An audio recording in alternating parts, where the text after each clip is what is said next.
Ao longo dos últimos 2 anos, a Secretaria de Estado das Cidades vem trabalhando em projetos que mudaram a vida de moradores do nosso estado.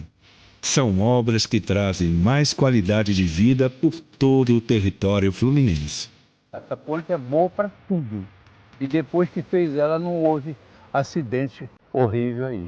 Entendeu?